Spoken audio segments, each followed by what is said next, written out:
ಎಲ್ರಿಗೂ ನಮಸ್ಕಾರ. ನಮ್ಮ ನ್ಯೂಸ್ ಅಲರ್ಟ್ ಯೂಟ್ಯೂಬ್ ಚಾನಲ್ಗೆ ನಿಮಗೆ ಸ್ವಾಗತ. ನಾನು ಚಂದನ್. ಬಹುಶಃ ನಿಮಗೆ ಗೊತ್ತಿರುತ್ತೆ ಅಂತ ಅಂದ್ಕೊಳ್ತೀನಿ.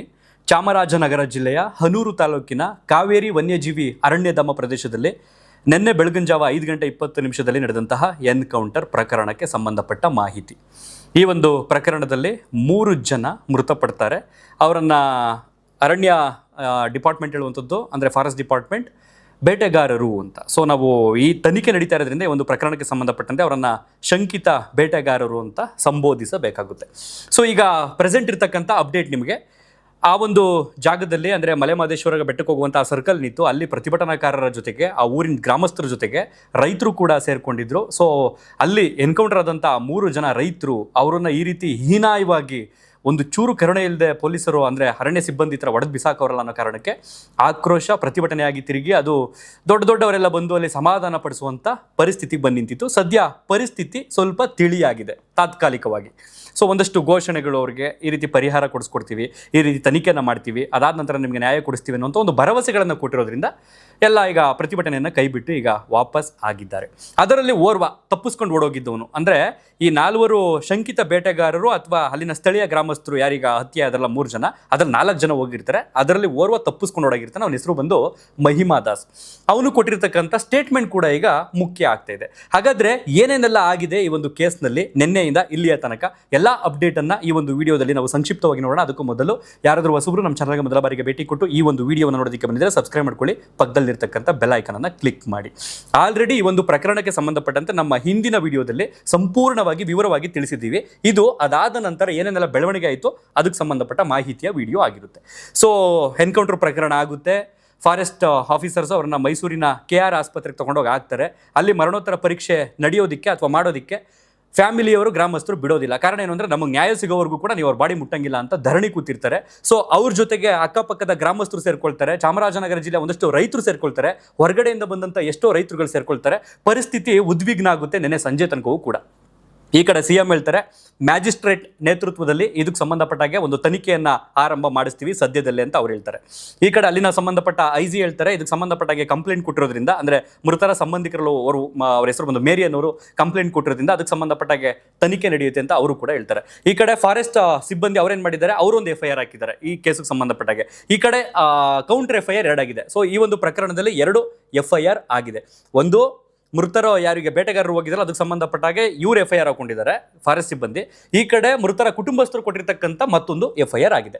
ಸೊ ಈ ಕಡೆ ಕೊಳ್ಳೇಗಾಲದ ತಹಶೀಲ್ದಾರ್ ಬಂದು ಅವ್ರೇನು ಹೇಳ್ತಿದ್ದಾರೆ ಅಂತಂದರೆ ಚಾಮರಾಜನಗರ DC ಐ ಥಿಂಕ್ ಅವ್ರ ಹೆಸರು ರೂಪ ಇರಬಹುದು. ಸೊ ಅವ್ರಿಗೆ ಆಲ್ರೆಡಿ ಇದಕ್ಕೆ ಸಂಬಂಧಪಟ್ಟಾಗೆ ತನಿಖೆಯನ್ನು ಆದೇಶ ಮಾಡಿದ್ದಾರೆ. ಸೊ 7 ದಿನಗಳ ಒಳಗಡೆ ತನಿಖೆಗೆ ಸಂಬಂಧಪಟ್ಟ ವರದಿಯನ್ನು ಸಬ್ಮಿಟ್ ಮಾಡಬೇಕು ಅಂತಲೂ ಕೂಡ ಆದೇಶ ಮಾಡಿದ್ದಾರೆ. ಹಾಗಾಗಿ 7 ದಿನಗಳ ಒಳಗಡೆ ಏನಾಗುತ್ತೆ ಅನ್ನುವಂಥದ್ದು ಗೊತ್ತಾಗುತ್ತೆ ಒಂದು ಕಡೆ. ಮತ್ತೊಂದು ಕಡೆ ಈಗ ಹಿರಿಯ ನ್ಯಾಯಾಧೀಶರ ನೇತೃತ್ವದಲ್ಲಿ ಅದಕ್ಕೆ ಸಂಬಂಧಪಟ್ಟಾಗೆ ಮ್ಯಾಜಿಸ್ಟ್ರೇಟ್ ತನಿಖೆ ಕೂಡ ಆಗುತ್ತೆ. ಬಹುಶಃ ಅದೊಂದು ತಿಂಗಳು 2 ತಿಂಗಳು ಆಗಬಹುದು. ಈ ಕಡೆ ಪೊಲೀಸರು ಹೇಳ್ತಿರ್ತಕ್ಕಂಥದ್ದು ಏನು ಅಂತಂದ್ರೆ ಮರಣೋತ್ತರ ಪರೀಕ್ಷೆ ವರದಿ ಬಂದ ನಂತರ ಗೊತ್ತಾಗುತ್ತೆ ಏನೇನಾಗಿರಬಹುದು. ಆ ಒಂದು ಸಂದರ್ಭದಲ್ಲಿ ಕೈ ಮಿಲಾಯಿಸ್ಕೊಂಡು ಕುಸ್ತಿ ಆಡಿದಾರಾ ಇಲ್ಲ ಡೈರೆಕ್ಟ್ ಆಗಿ ಶೂಟ್ ಮಾಡಿದಾರಾ ಎಲ್ಲ ಮಾಹಿತಿಯು ಕೂಡ ಬರುತ್ತೆ ಅಂತ ಅವರು ಆಶ್ವಾಸನೆಯನ್ನು ಕೊಟ್ಟಿದ್ದಾರೆ. ಸೊ ಇದೆಲ್ಲದರ ನಡುವೆ ಮರಣೋತ್ತರ ಪರೀಕ್ಷೆ ನಡೆದಿದೆ.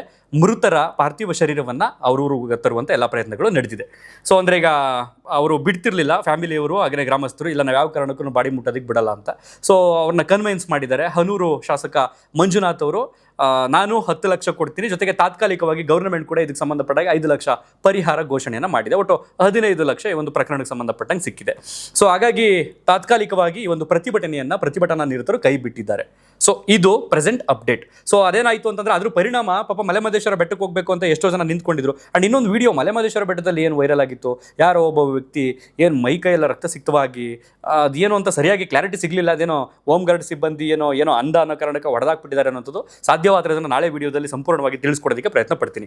ಸೊ ಈ ಕಡೆ ಮಲೆಮಹದೇಶ್ವರ ಬೆಟ್ಟಕ್ಕೆ ಯಾರ್ಯಾರು ಹೋಗಬೇಕು ಅಂತ ಪಾಪ ಮೈಸೂರು ಕಡೆಯಿಂದ, ಈ ಭಾಗದಿಂದ, ಮಂಡ್ಯ ಭಾಗದಿಂದ, ಬೆಂಗಳೂರು ಭಾಗದಿಂದ ಯಾರ್ಯಾರು ಹೋಗ್ತಿದ್ರು ಆ ಒಂದು ಸರ್ಕಲ್ ಏನಿತ್ತು, ಆ ಬಸ್ಗಳು ಪಾಸ್ ಆಗುವಂಥ ಸರ್ಕಲ್ ಅಲ್ಲಿ ಪ್ರತಿಭಟನಾಕಾರರು ಧರಣಿ ಕೂತಿದ್ರಿಂದ, ಪ್ರತಿಭಟನೆ ಮಾಡ್ತಿದ್ರಿಂದ ಆ ರೋಡ್ ಜಾಮ್ ಆಗಿ ಸಂಪೂರ್ಣವಾಗಿ ಅಲ್ಲಿಗೆ ಹಿಂದೆ ಹೋಗೋಕ್ಕಾಗಲ್ಲ, ಮುಂದೆ ಬರೋಕ್ಕಾಗಲ್ಲ ಅಂತ ಪರಿಸ್ಥಿತಿ ನಿರ್ಮಾಣ ಆಗಿತ್ತು. ಸದ್ಯ ಅಲ್ಲಿಗ ರೋಡ್ ಕ್ಲಿಯರ್ ಆಗಿದೆ. ಸೊ ಈಗ ನಿಮಗೆ ಈ ಒಂದು ಪ್ರಕರಣಕ್ಕೆ ಸಂಬಂಧಪಟ್ಟಂಗೆ ಫಾರೆಸ್ಟ್ ಸಿಬ್ಬಂದಿ FIR ಅಲ್ಲಿ ಮೆನ್ಷನ್ ಮಾಡಿರ್ತಕ್ಕಂಥದ್ದು ಏನು ಅನ್ನುವಂಥದ್ದನ್ನು ವಿವರವಾಗಿ ಹೇಳ್ತೀನಿ. ಈ ಕಡೆ ಮಹಿಮದಾಸ್ ತಪ್ಪಿಸ್ಕೊಂಡು ಹೋಗಿದ್ದಲ್ಲ, ಈ 4 ಜನರಲ್ಲಿ 3 ಜನ ಎನ್ಕೌಂಟರ್ ಆದರೂ ಅದರಲ್ಲಿ ಓರ್ವ ತಪ್ಪಿಸ್ಕೊಂಡು ಓಡೋಗಿರ್ತಾನೆ. ಅವನು ಕೂಡ ಮೈಸೂರಿನಲ್ಲೇ ಅಡ್ಮಿಟ್ ಆಗಿರ್ತಾನೆ. ಸೊ ಅವನು ಕೊಟ್ಟಿರತಕ್ಕಂಥ ಸ್ಟೇಟ್ಮೆಂಟ್ ಎರಡನ್ನೂ ಕೂಡ ಈಗ ಡೀಟೇಲ್ ಆಗಿ ನೋಡೋಣ. ಮೊದಲಿಗೆ ಮಹಿಮದಾಸ್ ಸ್ಟೇಟ್ಮೆಂಟ್ ಏನು ಅಂತ ನೋಡೋಣ. ಈ ಒಂದು ಇನ್ಸಿಡೆಂಟು ಮೊನ್ನೆ ರಾತ್ರಿ ಶುರುವಾಗುತ್ತೆ. ಫಾರೆಸ್ಟ್ ಸಿಬ್ಬಂದಿಗೆ ಈ ಥರ ಯಾರೋ ಬೇಟೆಗಾರರು ಈ ಥರ ಹೋಗಿದ್ದಾರೆ ಬಂದೂಕುಗಳನ್ನ ತಗೊಂಡು ಅಲರ್ಟ್ ಆಗಿ ಅಂತ ಒಂದು ಇನ್ಫಾರ್ಮೇಶನ್ ಬರುತ್ತೆ. ಇವರು 2 ಟೀಮು ಒಟ್ಟು 7 ಜನ ಹಂತ ಅಥವಾ ಬೇಟೆಗಾರರು ಏನಿರ್ತಾರೆ ಶಂಕಿತ ಬೇಟೆಗಾರನ ಅವ್ರನ್ನ ಚೇಸ್ ಮಾಡ್ಕೊಂಡು ಹೋಗ್ತಾರೆ. ಸೊ ಇವರು ರಾತ್ರಿನೇ ಹೊರಟಿರ್ತಾರೆ. ಇವರ ಆಯಾಮದಲ್ಲಿ ಹೇಳ್ತಿರ್ತಕ್ಕಂಥ ಸ್ಟೋರಿ ಇದು. ಸೊ ಈ ಕಡೆ 4 ಜನ ಹೋಗಿರ್ತಾರೆ. ಇವರ ಸಂಬಂಧಿಕರು ಕೊಡ್ತಿರ್ತಕ್ಕಂಥ ಸ್ಟೇಟ್ಮೆಂಟ್ ಏನು ಅಂತಂದ್ರೆ, ಓರ್ವ ಮೃತನ ಪತ್ನಿ ಕೊಡ್ತಿರ್ತಕ್ಕಂಥದ್ದು, ನನ್ನ ಗಂಡ ಜೋಳ ನೋಡ್ಕೊಂಡ್ ಬರೋಕೆ ಹೋಗಿದ್ರು, ಆ ಟೈಮ್ನಲ್ಲಿ ಎಳ್ಕೊಂಡು ಹೊಡೆದಾಕ್ಬಿಟ್ಟವ್ರೆ ಅಂತ ಒಂದು ಸ್ಟೇಟ್ಮೆಂಟು. ಇನ್ನೊಬ್ರು ಕೊಡ್ತಿರ್ತಕ್ಕಂಥ ಸ್ಟೇಟ್ಮೆಂಟ್ ಏನಂದ್ರೆ, ನಮ್ಮ 2 ಹಸು ತಪ್ಪಿಸ್ಕೊಂಡಿದ್ದೋ, ಆ ಹಸುಗಳನ್ನ ಹುಡುಕೊಂಡು ಬರೋಕೆ ಹೋದಾಗ ಈ ರೀತಿ ಹೊಡೆದಾಕ್ಬಿಟ್ಟವ್ರೆ. ಈ 2 ಸ್ಟೇಟ್ಮೆಂಟ್ಗಳು. ಸೊ ಇಲ್ಲಿ ಈ ಮಹಿಮಾ ದಾಸ್ ತಪ್ಪಿಸ್ಕೊಂಡೋದ್ನಲ್ಲ, ಅವ್ನ ಸ್ಟೇಟ್ಮೆಂಟ್ ಕೂಡ ತುಂಬಾ ಮುಖ್ಯವಾಗುತ್ತೆ. ಯಾವಾಗ ಮಹಿಮಾ ದಾಸ್ ಈ ಒಂದು ಎನ್ಕೌಂಟರ್ ಯಾವಾಗ ಶೂಟೌಟ್ ಅಲ್ಲಿ ನಡೀತಿತ್ತು, ಆ ಸಂದರ್ಭದಲ್ಲಿ ಅವನು ಅಲ್ಲಿಂದ ಓಡಿ ಹೋಗ್ತಾನೆ, ಪರಾರಿ ಆಗ್ತಾನೆ. ಅದಾದ ನಂತರ ಮೃತರ ಕುಟುಂಬಸ್ಥರಿಗೆ ಅವನು ಫೋನ್ ಮಾಡ್ತಾನೆ. ಫೋನ್ ಮಾಡಿ ಈ ರೀತಿ ನಾವು ಹಸುಗಳನ್ನ ಹುಡುಕೊಂಡು ಬೆಳಗಾನ ಅಂದ್ರೆ ರಾತ್ರಿ ಎಲ್ಲ ಹುಡುಕಾಡ್ದೋ, ಹಸುಗಳು ನಮಗೆ ಸಿಗ್ಲಿಲ್ಲ. ಆಗ ಸುಸ್ತಾಗಿ ನಾವು 4 ಜನನು ಕೂಡ ಆ ಕಾಡ್ನಲ್ಲಿರ್ತಕ್ಕಂಥ ಮಧ್ಯದ ಬಂಡೆಕಲ್ ಮೇಲೆ ಮಲಗಿದ್ದು 5 ಗಂಟೆ ಸುಮಾರಿನಲ್ಲಿ. ಆ ಟೈಮ್ನಲ್ಲಿ ಪೊಲೀಸರು ಇದು ಅರಣ್ಯ ಸಿಬ್ಬಂದಿ ಬಂದ್ಬಿಟ್ಟು ಇಮ್ಮಿಡಿಯೇಟ್ ಆಗಿ ಶೂಟ್ ಮಾಡ್ಬಿಟ್ರು. ನಾನು ತಪ್ಪಿಸ್ಕೊಂಡು ಹೋಗ್ಬಿಟ್ರೆ ಅವ್ರು 3 ಜನ ಒದ್ದಾಡ್ ಅಲ್ಲೇ ಒದ್ದಾಡೋದ್ರು. ಸೊ ಹಂಗಾಗಿ ನೀವು ಬೇಗ ಕಂಪ್ಲೇಂಟ್ ಕೊಡಿ, ಹಾಗೆ ಹೀಗೆ ಅಂತ ಅವನು ಫೋನ್ ಮಾಡಿ ಹೇಳಿರ್ತಕ್ಕಂಥ ಸ್ಟೇಟ್ಮೆಂಟ್ ಇದು ಕುಟುಂಬಸ್ಥರು ಅದನ್ನ ಕಂಪ್ಲೇಂಟ್ ಅಲ್ಲಿ ಉಲ್ಲೇಖಿಸಿದ್ದಾರೆ. ಮೇರಿ ಅನ್ನುವಂಥವ್ರು ಇದಕ್ಕೆ ಸಂಬಂಧಪಟ್ಟವ್ರಿಗೆ ಹೋಗಿ ಕಂಪ್ಲೇಂಟ್ ಕೊಟ್ಟಿರ್ತಕ್ಕಂಥವ್ರು ಮಹಿಮಾ ದಾಸ್ನ ಹೇಳಿಕೆ ಇದು. ಈ ಕಡೆ ಅರಣ್ಯ ಸಿಬ್ಬಂದಿ ಕೊಟ್ಟಿರ್ತಕ್ಕಂಥ ಸ್ಟೇಟ್ಮೆಂಟ್ ಏನು ಅಂತಂದ್ರೆ, ನಮಗೆ ಮಾಹಿತಿ ಬಂತು, ಖಚಿತವಾದಂಥ ಮಾಹಿತಿಯ ಆಧಾರದ ಮೇಲೆ 2 ತಂಡಗಳನ್ನಾಗಿ ನಾವು ಮಾಡಿಕೊಂಡು ಆ ಅರಣ್ಯಕ್ಕೆ ಭೇಟಿ ಕೊಟ್ಟು, ಆ ಸಂದರ್ಭದಲ್ಲಿ ನಮಗೆ ಈ ಹೆಡ್ ಟಾರ್ಚ್ ಬರುತ್ತಲ್ಲ, ಅದು ನಮಗೆ ಕಾಣ್ತಾ ಇತ್ತು. ಖಂಡಿತವಾಗಿ ನಮಗೆ ಬಂದಿರತಕ್ಕಂಥ ಮಾಹಿತಿ ಪಕ್ಕ. ಸೊ ಬೇಟೆಗಾರರು ಬಂದಿದ್ದಾರೆ ಅನ್ಕೊಂಡು ನಾವೇನ್ ಮಾಡ್ದೋ, ಸೀದಾ ಹೋಗಿ ಅವ್ರ ಹತ್ರ ಸರೆಂಡರ್ ಆಗಿ ಅಂತ ಫಸ್ಟ್ ಹೇಳ್ತೀವಿ.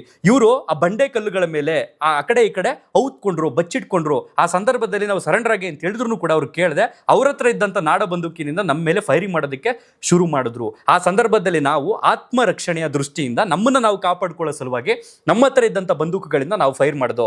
ಸೊ ನಮಗೆ ಗೊತ್ತಾಗ್ಲಿಲ್ಲ ಅಲ್ಲಿ ಅವರು ಆ ಮರಗಳ ಮಧ್ಯೆ, ಆ ಬಂಡೆ ಕಲ್ಲುಗಳ ಮಧ್ಯೆ ಅಡವಿ ಕುಳಿತಿರೋದ್ರಿಂದ ಎಲ್ಲೆಲ್ಲಿ ಬೀಳ್ತು ನಮಗೆ ಗೊತ್ತಿಲ್ಲ.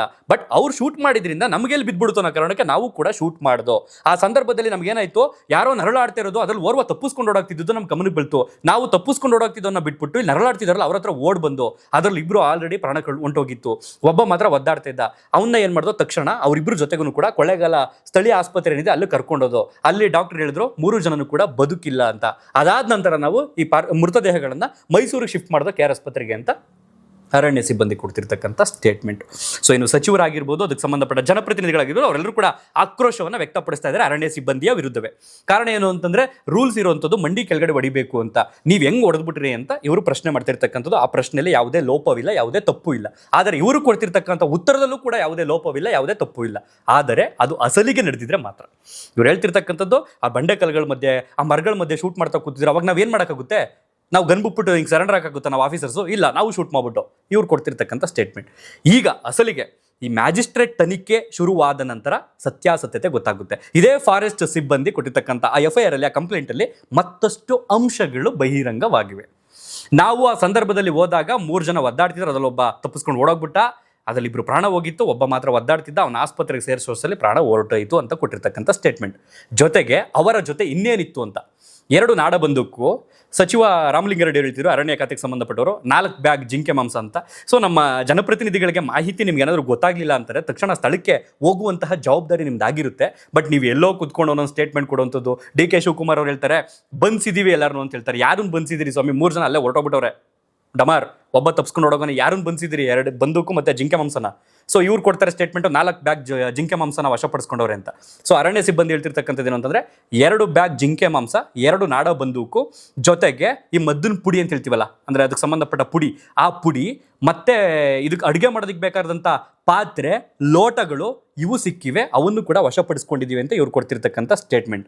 ಇಫ್ ಇನ್ ಕೇಸ್ ಏನಾದ್ರೂ ಆ ಪಾತ್ರೆ ತಗೊಂಡೋಗಿದ್ದು, ಮದ್ದಿನ ಪುಡಿ ತಗೊಂಡೋಗಿದ್ದು, ಇನ್ನಿತರ ಸಾಮಗ್ರಿಗಳೆಲ್ಲವೂ ಕೂಡ ನಿಖರವಾಗಿ ಏನು ಮೃತರಿದ್ರು ಅಥವಾ ಶಂಕಿತ ಬೇಟೆಗಾರರು ಏನಿದ್ರು ಅದು ಅವರ ಮನೆಗೆ ಸಂಬಂಧಪಟ್ಟಿದ್ದಾಗಿತ್ತು ಅಂತಂದ್ರೆ ಖಂಡಿತವಾಗಿಯೂ ಅವ್ರು ಬೇಟೆ ಆಡಕ್ಕೆ ಹೋಗಿದ್ದಾರೆ ಅನ್ನೋದು ಕನ್ಫರ್ಮ್ ಆಗೋಗುತ್ತೆ. ಅದನ್ನ ಅರಣ್ಯ ಸಿಬ್ಬಂದಿ ಪ್ರೂವ್ ಮಾಡಬೇಕಾಗುತ್ತೆ ಮುಂದಿನ ದಿನಗಳಲ್ಲಿ ತನಿಖೆಯ ಸಂದರ್ಭದಲ್ಲಿ. ಸೊ ಈಗ ಮೃತರ ಕುಟುಂಬಸ್ಥರು ಮಾಡ್ತಿರ್ತಕ್ಕಂಥ ಆರೋಪ ಏನು ಅಂತಂದ್ರೆ, ಜೋಳ ಬಿಡಿಸೋಕೋದಂಥ ಸಂದರ್ಭದಲ್ಲಿ, ಹಸು ಹುಡಿಕೊಂಡು ಬರೋಕೋದಂಥ ಸಂದರ್ಭದಲ್ಲಿ ಈ ತರ ಒಡೆದು ಬಿಸಾಕ್ಬಿಟ್ಟಿದ್ದಾರೆ ಅನ್ನೋದು ಗಂಭೀರವಾದಂಥ ಆರೋಪ. ಸೊ ಇಲ್ಲ, ಅದು ತಪ್ಪು, ಅದು ಸುಳ್ಳು, ಅವ್ರು ಬಂದಿದ್ದೇ ಬೇಟೆ ಆಡೋಕೆ ಅನ್ನೋದಕ್ಕೆ ಇವ್ರ ಹತ್ರ ಸಮರ್ಪಕವಾದಂಥ ಎಲ್ಲಾ ದಾಖಲೆಗಳನ್ನ ಪೂರೈಕೆ ಮಾಡಿದ್ರು, ಒದಗಿಸಿ ಕೊಟ್ಟರು ಅಂತಂದ್ರೆ ಸಿಬ್ಬಂದಿ ತಲೆದಂಡ ಆಗುವಂಥದ್ದು ತಪ್ಪುತ್ತೆ. ಇದಿಷ್ಟೇ ಪ್ರಕರಣ. ಸೊ ಇವರೊಂದು ಸ್ಟೇಟ್ಮೆಂಟ್ ಕೊಡೋದು, ಅವರೊಂದು ಸ್ಟೇಟ್ಮೆಂಟ್ ಕೊಡೋದು, ಜನಗಳಿಗೆ ಕನ್ಫ್ಯೂಷನ್ ಆಗಿ ಹೋಗ್ತೈತೆ. 4 ಬ್ಯಾಗ್ ಜಿಂಕೆ ಮಾಂಸನ, 2 ಬ್ಯಾಗ್ ಜಿಂಕೆ ಮಾಂಸನ ಅಂತ. 2 ಬ್ಯಾಗ್ ಜಿಂಕೆ ಮಾಂಸ ಆದ್ರೂ ಆಗಲಿ, 4 ಬ್ಯಾಗ್ ಆದ್ರೂ ಆಗಲಿ, ಮಾಂಸನೇ, ಅದು ಪ್ರಾಣಿದೇನೆ. ಸೊ ಅಳಿವಿನಂಚಿನಲ್ಲಿರ್ತಕ್ಕಂಥ ಪ್ರಾಣಿಗಳನ್ನ ಉಳಿಸುವಂಥದ್ದು ಎಲ್ಲರ ಜವಾಬ್ದಾರಿಯಾಗಿರುತ್ತೆ. ಅದರಲ್ಲೂ ಸ್ಪೆಷಲಿ ಕೆಲವರನ್ನ ಇವತ್ತು ಅಲ್ಲಿ ಪ್ರತಿಭಟನೆ ಮಾಡ್ತಿದ್ದಲ್ಲಿ ಓರ್ವ ವೈಟ್ ಶರ್ಟ್ ಹಾಕೊಂಡಿದ್ದ ಒಬ್ಬ ವ್ಯಕ್ತಿ. ಸೊ ಅವನು ಹುಲಿ ಬೇಟೆ ಸಂಬಂಧದಲ್ಲಿ ಅವನು ಅರೆಸ್ಟ್ ಮಾಡಲಾಗಿರುತ್ತೆ, ಆಚೆ ಬಂದಿದ್ದಾನೆ. ಅವನು ಕೂಡ ಇವತ್ತು ಪ್ರತಿಭಟನೆಯಲ್ಲಿ ಭಾಗಿಯಾಗಿದ್ದ. ಸೊ ನೋಡುವಂಥವ್ರಿಗೆ ಏನು ಅಂತಂದ್ರೆ ಇವರೆಲ್ಲ ಒಂದು ಗ್ಯಾಂಗ್ ಅನ್ನೋ ರೀತಿಯೂ ಕೂಡ ಅಲ್ಲಿ ಸೃಷ್ಟಿಯಾಗಿದೆ ಒಂದು ವಿಚಾರ. ಸೊ ಒಟ್ಟಾರೆಯಾಗಿ ನಾನು ಹೇಳೋದೇನು ಅಂತಂದರೆ, ಅಲ್ಟಿಮೇಟ್ಲಿ ಏನೇ ಆದರೂ ಜೀವನೇ. ಸೊ ಎರಡೂ ಕಡೆನೂ ಕೂಡ ನಾವು ಯಾವ ಕಾರಣಕ್ಕೂ ನೆನ್ನೆನೂ ಹೇಳಿದನು ಜಡ್ಜ್ಮೆಂಟಿಗೆ ಅಥವಾ ಕನ್ಕ್ಲೂಷನ್ಗೆ ಬರೋದಕ್ಕೆ ಸಾಧ್ಯವೇ ಇಲ್ಲ. ಇವ್ರು ಕೊಡ್ತಿರ್ತಕ್ಕಂಥ ಸ್ಟೇಟ್ಮೆಂಟಲ್ಲೂ ನ್ಯಾಯ ಇದೆ, ಇವರ ಆಕ್ರೋಶ ಅಥವಾ ಆಕ್ರಂದನದಲ್ಲೂ ನ್ಯಾಯ ಇದೆ. ನೀವು ಜೈಲಿಗೆ ಹಾಕ್ಬಿಡ್ಬೋದಿತ್ತಲ್ವ ಅವ್ರನ್ನ, ಪರ್ಮನೆಂಟ್ ಕೊಳೆಯೋ ರೀತಿ ಮಂಡಿಗೆ ಶೂಟ್ ಮಾಡ್ಬೋದಿತ್ತಲ್ವ ಅವ್ರು ತಪ್ಪು ಮಾಡಿದರೆ, ನೀವು ಜೀವ ಹೆಂಗೆ ತೆಗೆದುಬಿಟ್ರಿ ಅಂತ ಇವ್ರು ಪ್ರಶ್ನೆ ಮಾಡ್ತಿರೋದ್ರಲ್ಲೂ ತಪ್ಪಿಲ್ಲ. ಆದರೆ ಸತ್ಯಾಸತ್ಯತೆ ಏನಿದೆ ಅನ್ನೋಂಥದ್ದು ಭಗವಂತನಿಗೆ ಗೊತ್ತು, ಆ ಅರಣ್ಯ ಸಿಬ್ಬಂದಿ ಅಧಿಕಾರಿಗಳಿಗೆ ಗೊತ್ತು, 3 ಜನ ಪ್ರಾಣ ಬಿಟ್ಟವ್ರಿಗೆ ಗೊತ್ತು, ಓರ್ವ ತಪ್ಪಿಸ್ಕೊಂಡೋದನ್ನು ಗೊತ್ತು. ಸೊ ಇವನು ಸತ್ಯ ಹೇಳ್ತಾನ, ಇವ್ರು ಸತ್ಯ ಹೇಳ್ತಾರ ಗೊತ್ತಿಲ್ಲ. ಅಲ್ಟಿಮೇಟ್ಲಿ ನನ್ನೊಂದು ರಿಕ್ವೆಸ್ಟ್ ನಮ್ಮ ಸರ್ಕಾರಕ್ಕೆ, ಈ ರೀತಿಯ ವಿಚಾರಗಳು ಯಾವಾಗ ಬರುತ್ತೆ, ಒಂದು ಮಾಹಿತಿ ಬರುತ್ತೆ ಈ ರೀತಿ ಬೇಟೆಗಾರರು ಹೋಗಿದ್ದಾರೆ ಅನ್ನೋಂಥದ್ದು, ಆ ಸಂದರ್ಭದಲ್ಲಿ ಸಿಬ್ಬಂದಿಗೆ ಬಾಡಿ ಕ್ಯಾಮ್ ಅವಶ್ಯಕತೆ ಇರಬೇಕಲ್ವಾ? ಈಗ ಬೆಂಗಳೂರಿನಲ್ಲಿ ಈಗ ಟ್ರಾಫಿಕ್ ಪೊಲೀಸರ್ ಆಗಿರ್ಬೋದು ಅಥವಾ ಇನ್ನಿತರ ಅಧಿಕಾರಿಗಳಾಗಿರ್ಬೋದು, ಸಂಬಂಧಪಟ್ಟಂಗೆ ಏನಾದ್ರು ರಸ್ತೆ ಬದಿಯಲ್ಲಿ ನಿಂತ್ಕೊಂಡು ಏನಾದ್ರು ಜನಗಳನ್ನ ತಡೀತಾರೆ, ನಿಲ್ಲಿಸ್ತಾರೆ ಅಂತಂದಾಗ ಬಾಡಿ ಕ್ಯಾಮ್ ಇರುತ್ತೆ, ಅದಕ್ಕೆ ಸಂಬಂಧಪಟ್ಟಾಗ ರೆಕಾರ್ಡ್ ಆಗ್ತಿರುತ್ತೆ. ಅದನ್ನ ನಾಳೆ ದಿನ ಏನಾದ್ರೂ ತನಿಖೆಗೆ ಹೋಯ್ತು ಅಂತಂದಾಗ ಅದು ಎವಿಡೆನ್ಸ್ ತುಂಬ ಮುಖ್ಯವಾಗಿರುತ್ತೆ, ಸರಿನೋ ಸುಳ್ಳು ಅಂತ ಗೊತ್ತಾಗುತ್ತೆ ಅದರಲ್ಲಿ. ಅದೇ ರೀತಿ ಮೊನ್ನೆ ರಾತ್ರಿ ಅಧಿಕಾರಿಗಳು 7 ಜನದಲ್ಲಿ ಕನಿಷ್ಠ ಒಂದು 4 ಜನ ಆದ್ರೂ ಬಾಡಿ ಕ್ಯಾಮ್ ಹಾಕೊಂಡು ಹೋಗಿದ್ದಿದ್ರೆ, ಆ ಕ್ಯಾಮ್ರಾ ಇದ್ದಿದ್ದಿದ್ರೆ ಅಲ್ಲಿ ಏನಾಯಿತು ಅನ್ನೋಂಥ ಸತ್ಯಾಸತ್ಯತೆ ಸರ್ವರಿಗೂ ಗೊತ್ತಾಗ್ತಿತ್ತು. ಬಟ್ ನಮ್ಮಲ್ಲೇನು ಸರ್ಕಾರದಲ್ಲಿ ಬಂಡವಾಳ ಇಲ್ವಾ? ಬೇಡದಿರೋದಕ್ಕೆಲ್ಲ ಕೋಟಿ ಖರ್ಚು ಮಾಡ್ತೀರಿ, ಒಂದು ಬಾಡಿ ಕ್ಯಾಮ್ಗಳು ಕೊಡ್ಸೋದಕ್ಕಾಗಲ್ವಾ? ರೇಂಜಲ್ಲಿ ಒಂದು 4 ಜನ ಆಫೀಸರ್ಸ್ಗಳು ಕೊಡ್ಸೋಕ್ಕಾಗಲ್ವಾ? ಅಂತ ಸಂದರ್ಭದಲ್ಲಿ ಹೋದಾಗ ತಗೊಂಡೋಗ್ರೆ ಒಂದು 2 ಹಾಕೊಂಡೋಗಿ ಅಂತ ಹೇಳೋಕ್ಕಾಗಲ್ವಾ? ಯಾವ್ಯಾವುದಕ್ಕೆ ಖರ್ಚು ಮಾಡ್ಬಿಡ್ತೀರಿ? ಅಲ್ಟಿಮೇಟ್ಲಿ ನಮ್ಮ ಜನಗಳಿಗೆ ಈ ರೀತಿ ಪರಿಸ್ಥಿತಿ ಬರೋದಕ್ಕೆ ನೀವು ಸರ್ಕಾರದವರೇ ನೇರ ಕಾರಣ. ರೂಲ್ಸ್ ಮಾಡೋರು ನೀವೇನೆ, ಅದನ್ನು ತಡೆಯೋರು ನೀವೇನೆ. ಇವತ್ತು ರೂಲ್ಸ್ ಏನು? ಯಾವ ಕಾರಣಕ್ಕೂ ಯಾವ ಬೇಟೆಗಾರ ಬಂದರೂ ಅಷ್ಟೇ, ರಾತ್ರಿ ಹೊತ್ತು ಏನು ಮಾಡಿದ್ರು ಅಷ್ಟೇ ನೀವು ನಿರ್ದಾಕ್ಷಿಣ್ಯ ಕ್ರಮ ಕೈಗೊಳ್ಳಬೇಕು ಅಂತ ಹೇಳ್ತೀರಿ. ಇವತ್ತು ಇದೇ ಜನಪ್ರತಿನಿಧಿಗಳು ಹೋಗ್ಬಿಟ್ಟು ಅರಣ್ಯ ಸಿಬ್ಬಂದಿ ವಿರುದ್ಧ ಆಕ್ರೋಶವನ್ನು ವ್ಯಕ್ತಪಡಿಸ್ತಾ ಇದ್ರಿ. ಯಾವುದು ನ್ಯಾಯ, ಯಾವುದು ಸರಿ ಗೊತ್ತಿಲ್ಲ. ಅಂತಿಮವಾಗಿ ಅದು ತನಿಖೆಯ ಹಂತ, ತನಿಖೆಯ ವರದಿ ಬಂದ ನಂತರವೇ ಸತ್ಯಾಸತ್ಯತೆ ಗೊತ್ತಾಗುತ್ತೆ. ಅವರು ಬೇಟೆಗಾರರ ಅಥವಾ ಶಂಕಿತ ಬೇಟೆಗಾರರ, ಅಸಲಿ ರೈತರ ಗೊತ್ತಿಲ್ಲ. ಒಟ್ಟಿನಲ್ಲಿ 3 ಜನ ಮೃತರಿಗೆ ಆತ್ಮಕ್ಕೆ ಶಾಂತಿ ಸಿಗಲಿ ಅಂತ ಭಗವಂತನಲ್ಲಿ ಪ್ರಾರ್ಥನೆ ಮಾಡ್ಕೋಬಹುದು. ಸೊ ಅಂತಿಮವಾಗಿ ರಿಕ್ವೆಸ್ಟ್ ಮಾಡ್ಕೊಳ್ಳುವಂಥದ್ದು ಏನು ಅಂತಂದರೆ, ಈ ಕಾಡು ಭಾಗದ ಪ್ರದೇಶಗಳಲ್ಲಿ ವಾಸ ಮಾಡುವಂಥ ಜನರಿಗೆ ಈ ರೀತಿ ಪ್ರಕರಣಗಳು ದಯವಿಟ್ಟು ನಿಮ್ಮನ್ನು ಕೂಡ ಚೇಸ್ ಮಾಡಬಹುದು, ಹುಷಾರಾಗಿರಿ. ರಾತ್ರಿ ಹೊತ್ತು ಹಸು ಹುಡಿಕೊಂಡು ಇನ್ನೊಂದು ಹುಡಿಕೊಂಡು ಅಂತ ಕಾರಣಗಳನ್ನ ಹೇಳ್ಬೇಡಿ ಈ ರೀತಿ. ಸೊ ಅದು ಹೋಗಿದ್ದು ಬಂದೇ ಬರುತ್ತೆ, ಬಟ್ ನಿಮ್ಮ ಪ್ರಾಣಕ್ಕೆ ಬೆಲೆ ಏನಿದೆ? ಇದಿಷ್ಟೇ ಹೇಳ್ತಾ ಈ ಒಂದು ವಿಡಿಯೋನಲ್ಲಿ ಮುಗಿಸ್ತಾ ಇದ್ದೀನಿ. ನೋಡೋಣ, ಈ ಕಡೆ ಸರಿ ಇದೆಯಾ, ಈ ಕಡೆ ಸರಿ ಇದೆಯಾ ಗೊತ್ತಿಲ್ಲ, ಎಲ್ಲ ಭಗವಂತನಿಗೆ ಬಿಟ್ಟಿದ್ದು. ತನಿಖೆಯ ನಿಷ್ಪಕ್ಷಪಾತವಾಗಿ ಏನಾದ್ರು ನಡೀತು ಅಂತಂದರೆ ಸತ್ಯಾಸತ್ಯತೆ ಹೊರಗಡೆ ಬರುತ್ತೆ. ಅದ್ರ ಬಗ್ಗೆ ನನಗೆ ನಂಬಿಕೆ ಇದೆ, ತನಿಖೆ ನಡೀಲಿ ಅಂತ. ಅದನ್ನು ಬಿಟ್ಟು ನಾವು ಇವ್ರು ತಪ್ಪು ಇವ್ರು ಸುಳ್ಳು ಅಂತ ಹೇಳೋದಕ್ಕಾಗಲ್ಲ. ಬಟ್ ಇವ್ರ ಹತ್ರ ಆ ಸಾಕ್ಷಿಗಳು, ಆ ಪಾತ್ರೆ ತಗೊಂಡೋಗಿದ್ದು, ಆ ಲೋಟಗಳು, ಆ ಖಾರ ಪುಡಿ ಏನೋ ಮೆನ್ಷನ್ ಮಾಡಿದ್ದಾರೆ, ಮದ್ದಿನ ಪುಡಿ ಮೆನ್ಷನ್ ಮಾಡಿದ್ದಾರೆ, ಅದೆಲ್ಲ ಸಿಕ್ತು ಅಂತಂದರೆ ಅಫ್ಕೋರ್ಸ್ ಇವ್ರು ಹೋಗಿರೋದೇ ಬೇಟೆಗೆ ಅನ್ನುವಂಥದ್ದು ಪ್ರೂವ್ ಆಗೋಗುತ್ತೆ. ಆ ಜಿಂಕೆ ಮಾಂಸ ಸಿಕ್ಕಿರ್ತಕ್ಕಂಥದ್ದು ಇನ್ನೂ ಕೆಲವರು ಹೇಳ್ತಾರೆ ಅಂತಂದರೆ, ಜಿಂಕೆ ಮಾಂಸ ಏನ್ರಿ ಅರಣ್ಯ ಸಿಬ್ಬಂದಿನ ಹೊಡ್ಕೊಬಂದು ಬಿಸಾಕ್ಬಿಟ್ಟು ಇದೇ ಮಾಂಸ ಅಂತ ಹೇಳ್ಬೋದು ಅಂತ. ಯಾವುದು ಸುಳ್ಳು, ಯಾವುದು ಸತ್ಯ? ಎರಡರ ಮಧ್ಯದಲ್ಲಿ ನಾವು ಸತ್ಯ ಹುಡ್ಕೊಂಡು ಕೂತಿದ್ದೀವಿ ನಾವೆಲ್ಲರೂ ಕೂಡ. ಇದಿಷ್ಟು ಹೇಳ್ತಾ ಈ ಒಂದು ವಿಡಿಯೋನಲ್ಲಿ ಮುಗಿಸ್ತಾ ಇದ್ದೀನಿ. ನಿಮ್ಮ ಅನಿಸಿಕೆ ಅಭಿಪ್ರಾಯಗಳನ್ನು ಕಾಮೆಂಟ್ ಬಾಕ್ಸ್ನಲ್ಲಿ ಬರೆದು ತಿಳಿಸಿ.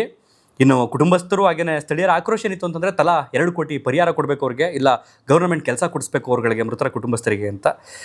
ಸಮಂಜಸ ಅಂತ ಅನ್ನಿಸ್ತಿಲ್ಲ ಅದಕ್ಕೆ ಸಂಬಂಧಪಟ್ಟಾಗೆ. ಈ ರೀತಿ ಇನ್ಸಿಡೆಂಟ್ ಆದವ್ರಿಗೆಲ್ಲ 2 ಕೋಟಿ ಪರಿಹಾರ ಯಾರಪ್ಪನ ಮನೆ ದುಡ್ಡೋದು? ಏನು ಗೌರ್ಮೆಂಟ್ ಅವರು, ಮುಖ್ಯಮಂತ್ರಿಗಳು, DCM ಅವರು, ಇಲ್ಲ ಸಚಿವರು ಮನೆ ದುಡ್ಡಾದೇನು? MLAಗಳ ಮನೆ ದುಡ್ಡಾದು? ನನ್ನಂಥ ನಿಮ್ಮಂಥ ಸಾವಿರಾರು ಜನ ಕಟ್ಟೋ ತೆರಿಗೆ ಹಣದ ದುಡ್ಡು. ಅದಕ್ಕೆ ಸಂಬಂಧಪಟ್ಟಂಗೆ ತಗೊಂಡು 2 ಕೋಟಿ 3 ಕೋಟಿ 4 ಕೋಟಿ ಅಂತ ನಾಳೆ ದಿನ ಇನ್ನೊಂದೇನೋ ಪ್ರಕರಣ ಬರುತ್ತೆ, ಅವ್ರಿಗೆಲ್ಲ ಪರಿಹಾರ ಕೊಡೋಕ್ಕಾಗುತ್ತೆ 2 ಕೋಟಿನ?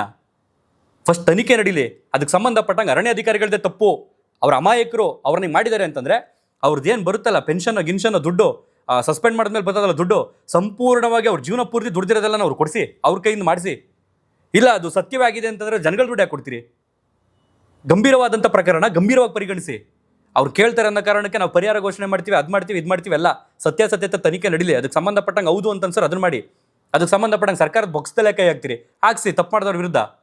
ಆವಾಗ ಬುದ್ಧಿ ಬರುತ್ತೆ ಬೇರೆಯವ್ರಿಗೂ ಕೂಡ. ಎಲ್ಲ ಇನ್ಸಿಡೆಂಟಲ್ಲೂ ಕೂಡ ಗೌರ್ಮೆಂಟಲ್ಲಿ ಇರ್ತಕ್ಕಂಥ ಖಜಾನೆ ಹಣ ತಗೊಂಡ್ಬಂದು ಅವ್ರಿವ್ರು ಖರ್ಚು ಮಾಡ್ಕೊಂಡು ಕೂತ್ಕೊಂಡ್ಬಿಟ್ರೆ ಸಾರ್ವಜನಿಕರು ಕಟ್ಟೋ ತೆರಿಗೆ ಹಣಕ್ಕೆ ಬೆಲೆ ಎಲ್ಲಿದೆ, ನ್ಯಾಯ ಎಲ್ಲಿದೆ? ಇದನ್ನು ಪ್ರಶ್ನೆ ಮಾಡೋರು ಯಾರೂ ಇಲ್ಲ. ಅದಕ್ಕೆ ಸಂಬಂಧಪಟ್ಟಂಗೆ ಅರಿವೇ ಇಲ್ವಲ್ಲ ಜನಗಳಿಗೆ. ಮತ್ತೊಂದು ವಿಡಿಯೋದಲ್ಲಿ ಸಿಗೋಣ. ಧನ್ಯವಾದ. ಆಮೇಲೆ ಕೆಲವರು ನನ್ನನ್ನು ಏನಪ್ಪ ನೀನು ಅವ್ರ ವಿರುದ್ಧನ ಇವ್ರ ಪರನ, ನೋ ನೆವರ್.